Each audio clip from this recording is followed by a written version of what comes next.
Kape, isang minamahal na inumin na nagpasigla sa hindi mabilang na mga morning and late-night study sessions for centuries. Its journey mula sa isang hamak na Ethiopian berry hanggang sa isang global phenomenon, tunay na isang kamanghamanghang kwento ng pagpapalitan ng kultura, kalakalan at sa huli isang pagpapalitan ng pag-iibigan na may kakaibang lasa at lakas. Ngayon, nasasabik akong ipakilala sa inyo ang isang unique at innovative coffee experience, ang Health Code International Bamboo Salt Coffee. Pinagsama-sama ng special blend na ito ang rich flavors ng high quality na Arabica at Robusta coffee beans mula sa Malaysia at Vietnam, kasama ang natural goodness ng bamboo salt mula sa Korea. Nagsimula ang kwento ng kape sa Ethiopia, kung saan napansin ng isang pastol ng kambing na nagngangalang Kalde ang kanyang mga kambing na kumikilos ng hindi pangkaraniwang energy pagkatapos kumain ng berry mula sa isang puno, particular na puno. Ang pagtuklas na ito sa pagitan ng ika-9 to 15th century ay sinasabing minarkahan ang simula ng paglalakbay ng kape. Ang pagtatanim at pagkonsumo ng kape ay kumalat mula sa Ethiopia hanggang sa Yemen, kung saan ito umunlad noong 15th century. At noong 17th century, ang kape ay naging mahalagang bahagi na ng pandaigdigang network ng kalakalan. Ang journey ng coffee bean ay nagsisimula sa pag-ani ng hinog na seresa or cherries mula sa halaman ng kape. Ang mga cherry na ito ay pinoproseso upang paghiwalayin ang mga beans mula sa pulp. Pagkatapos ay pinapatuyo, madalas sa ilalim ng araw upang mabawasan ang moisture content nito. Susunod ay ang mahalagang hakbang, ang pag-ihaw or yung roasting, kung saan ang mga beans ay pinainit upang bumuo ng kanilang natatanging lasa at aroma.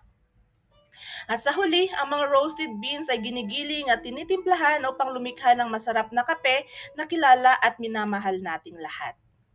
While other coffee brands like Brand X rely heavily on sugar, about 69%, na may kaunting kape at creamer lamang, ang HCI Bamboo Salt Coffee ay nag-o-offer ng mas healthier na alternatibo.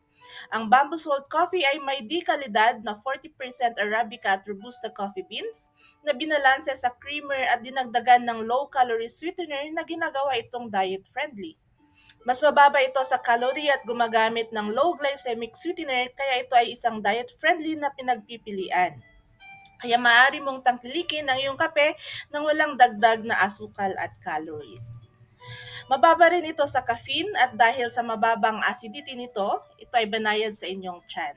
Nangangahulugan lamang na ito ay maaari mong ma-enjoy ang isang masarap at higit sa lahat, mas pinasustansyang kape dahil sa added bamboo salt nito. Pinagmamalaki ng bamboo salt coffee ang rich at aromatic flavor profile nito na may lasang tsokolate at caramel. Ang bamboo salt ay nagdaragdag ng kakaibang mineral complexity na nagpapaganda at ng sa pangkalahatang karanasan sa panlasa. Ang bamboo salt ay isang tradisyonal na sangkap ng Korea na kilala sa mga benepisyo nito sa kalusugan. Ginagawa ito sa pamamagitan ng paulit-ulit na pag-init ng sea salt sa mga tubo ng kawayan na nagresulta sa isang mayaman sa mineral na asin na may kakaibang lasa.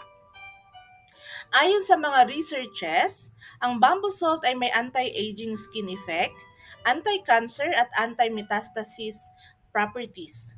May anti-inflammatory effect din ito. Mayaman din ito sa antioxidant na tumutulong sa papalakas ng immune system. Ito din ay mabisang panunaw kaya nakakatulong ito sa digestive health. At dahil sa mga mineral na taglay nito, na ibabalik nito ang electrolyte sa ating katawan. Ang kape ay humubog sa mga kultura. Pinalakas nito ang ekonomiya at nagdulot ng masaya at enjoyable na atmosphere para sa kwentuhan. Ngayon, pinagmamalaki naming mag-alok ng kakaiba at masarap na karanasan sa kape kasama ang bamboo salt coffee. Ito ang perpektong paraan upang simulan ng iyong araw o magpahinga pagkatapos ng mahabang araw.